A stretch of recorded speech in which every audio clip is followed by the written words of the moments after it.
Israel की भगवान और उसके भगवान द्वारा नियुक्त नेताओं के खिलाफ विद्रोही भावना वास्तव में हमें पापी मानव स्वभाव के बारे में बहुत कुछ बताती है।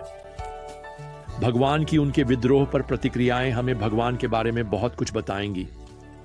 अब हमारे पिछले अध्ययन में हमने देखा कि इजराइल ने कानान में प्रवेश करने और उसे अपने कब्जे में लेने के अवसर को अस्वीकार कर दिया, हालांकि भगवान ने उन्हें भूमि देने का वादा किया था।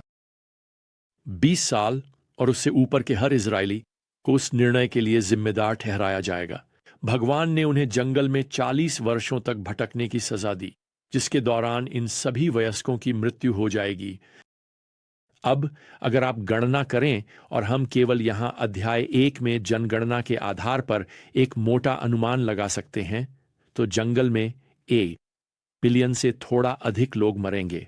ये लगभग 25,000 लोग प्रतिवर्ष होते हैं। मुझे बताने दीजिए प्रिय इजराइल का, जंगल में 40 वर्षों तक भटकना एक लंबा अंतिम संस्कार बन जाएगा। अब भले ही यह एक विनाशकारी समाचार होने वाला है, इजराइल के पास परेशान होने के लिए हर कारण है। भगवान ने उन्हें नहीं छोड़ा है। उन्हें उस मृत्यु दर के बावजूद और सच कहूं तो और भी अधिक विद्रोह के बावजूद भगवान कृपापूर्वक उन्हें कुछ बहुत महत्वपूर्ण पुनः पुष्टि देते हैं, यहां जैसे कि हम अब अध्याय 15 से 17 में हैं। बस सुनिए कि भगवान यहां अध्याय 15 में पद 2 में क्या कहते हैं। जब तुम उस भूमि में आओगे जिसे मैं तुम्हें दे रहा हूं, तुम उसे बसाने वाले हो। अब रुकिए, सोचिए कि वह क्या कह रहा है। भगवान ने अपना मन नहीं बदला है।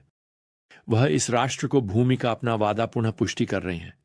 अब यह दशकों दूर हो सकता है, लेकिन यह पहले से ही तय हो चुका है।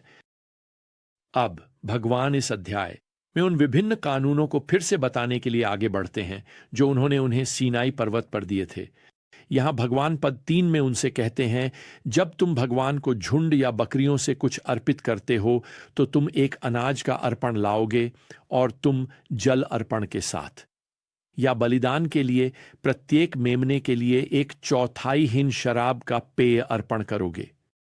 अब यहां सभी निर्देश बलिदानों के सामुदायिक तत्वों जोर देते हैं। इन खाद्य वस्तुओं का एक हिस्सा वास्तव में पुरोहितों और उन लोगों के बीच साझा किया जाता है जो बलिदान ला रहे हैं। वास्तव में वे यहां एक छोटी सी पिकनिक मना रहे हैं, और यही भगवान की कृपा और संगति पर जोर देता है अपने लोगों के साथ। अब यहां नीचे पद 22 में भगवान उन कुछ कानूनों का सारांश देते हैं जो वहां लेविटिकस में बताए गए थे। तो यहां उन्हें क्यों दोहराया जा रहा है?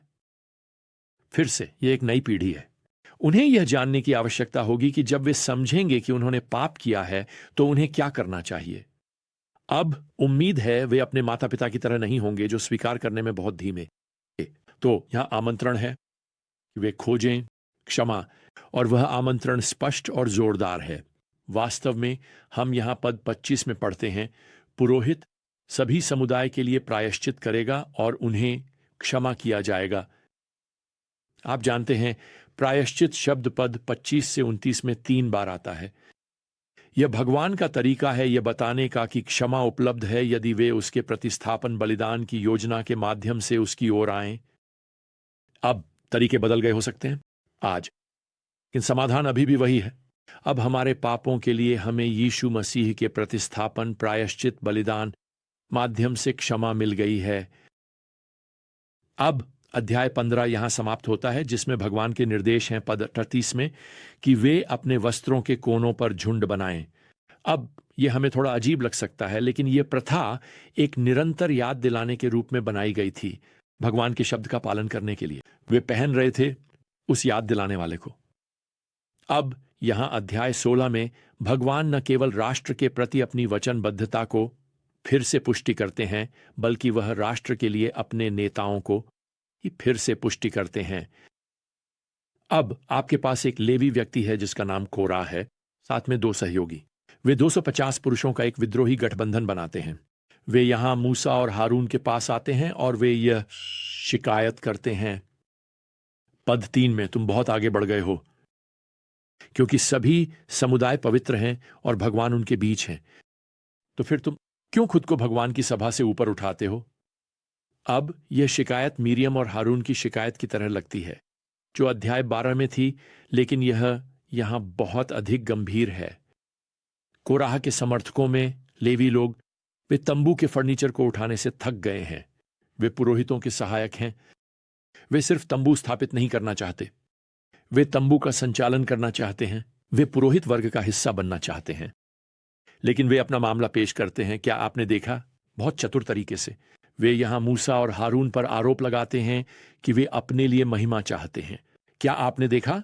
दूसरे शब्दों में, तुम यहां क्यों प्रभारी हो? खैर, आप जानते हैं, अगर मूसा अपनी रक्षा करता है तो यह ऐसा लगेगा जैसे वह भी उतना ही महिमा और शक्ति का भूखा है जितना वे हैं। तो यहां मूसा जो करते हैं वह सब कुछ भगवान के हवाले कर देते हैं। वह यहां पद 4 में अपने चेहरे पर गिर जाता है और फिर पद 5 में वह काफी रणनीतिक रूप से कहते हैं, ठीक है कोराह, तुम और तुम्हारे साथ जो लोग हैं अगले दिन तंबू में आओ। इन पुरोहितों के जलते हुए धूपदान लाओ। हर कोई भगवान के सामने खड़ा होगा। और फिर यहां पद 7 में मूसा कहते हैं, जिस व्यक्ति को भगवान चुनेंगे वही पवित्र होगा। तो हम भगवान को इस मामले को स्पष्ट करने देंगे। हम भगवान को यह दिखाने देंगे कि पवित्र पुरोहित कौन है। हो सकता है। और इसलिए अगले दिन यहां वे आते हैं, कोराह, 2 मुख्य नेता, ये 250 पुरुष जो तंबू के प्रभारी बनना चाहते हैं। ईमानदारी से कहें तो वे इज़राइल राष्ट्र के प्रभारी बनना चाहते हैं। अब यहां पद 24 में मूसा लोगों को चेतावनी देते हैं कि कोराह के तंबुओं के पास ना आए। और ये 2 मुख्य नेता जो अब अपने परिवारों के साथ अपने तंबुओं के दरवाजे पर खड़े हैं, वास्तव में 38 हमें एक काफी डरावनी बात बताता है। ईश्वर के उत्तर का प्रत्यक्षदर्शी गवाह, उनके नीचे की जमीन फट गई और धरती ने अपना मुंह खोला और उन्हें, उनके परिवारों और कोराह से संबंधित सभी लोगों को निगल लिया। पद 35 में भी लिखा है, भगवान से आग निकली और 250 पुरुषों को भस्म कर दिया जो धूप अर्पित कर रहे थे। आपको बताना चाहता हूं प्रियजनों, भगवान मूसा की नेतृत्व क्षमता और सच्चे पुरोहितत्व की पुष्टि कर रहे हैं। अब आप सोचेंगे कि ऐसा एक दृश्य सभी में भगवान का डर पैदा करने के लिए काफी होगा, लेकिन अगले ही दिन पद 48 कहता है, इस्राएल के लोगों ने मूसा और हारून के खिलाफ शिकायत की। कह रहे थे, तुमने भगवान के लोगों को मार डाला। ये समझ लो, मूसा ने इन लोगों को मार डाला। वे ऐसा कैसे कह सकते हैं जब जमीन फटी थी और आकाश से, भगवान से आग आई थी? और तुरंत हमें बताया जाता है कि भगवान एक महामारी नीको शिविर में भेजते हैं और यह केवल तब समाप्त होगी जब हारून शिविर में दौड़ते हैं और लोगों के लिए धूप का अर्पण करते हैं, जिससे वे लोगों के लिए प्रायश्चित करते हैं। आप देखिए, भगवान उनके विद्रोह का उपयोग न केवल अपने चुने हुए नेतृत्व की पुष्टि करने के लिए करेंगे, बल्कि हारून को इस राष्ट्र के लिए अपने नियुक्त उच्च पुरोहित के रूप में भी पुष्टि करेंगे। अब यहां अध्याय 17 में भगवान मूसा से कहते हैं कि हारून और इज़राइल के 12 जनजातियों के नेताओं को अपने अपने डंडे लाने के लिए कहें। मूसा के पास उनके नाम लिखे हुए फिर सभी डंडे भगवान के सामने सबसे पवित्र स्थान में रखे जाते हैं।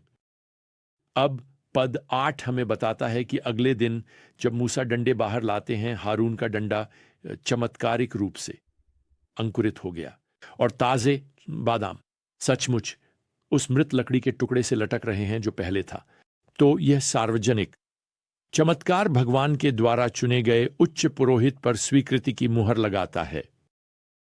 आप जानते हैं, उच्च पुरोहित का पद किसी शक्ति के हड़पने के अधीन नहीं था। यह किसी चुनाव का परिणाम नहीं था। भगवान ने उच्च पुरोहित को चुना और यह बहुत महत्वपूर्ण है क्योंकि इज़राइल का उच्च पुरोहित हमारे एकमात्र दिव्य रूप से चुने गए महान उच्च पुरोहित भगवान पुत्र प्रभु यीशु मसीह का पूर्वाभास करेगा। और आपको बताना चाहता हूं, जब आप उससे जुड़े होते हैं तो आप अब एक निर्जीव लकड़ी का टुकड़ा नहीं होते, आप एक जीवित आत्मा हैं, भगवान के बच्चे जो आध्यात्मिक फल उत्पन्न करने में सक्षम हैं। इसके अलावा आप अपने रास्ते पर हैं स्वर्ग में। खैर, जब तक हमारी अगली ज्ञान यात्रा शुरू नहीं होती, प्रभु यीशु मसीह की कृपा, भगवान का प्रेम और पवित्र आत्मा की संगति आप सभी के साथ बनी रहे। आमीन।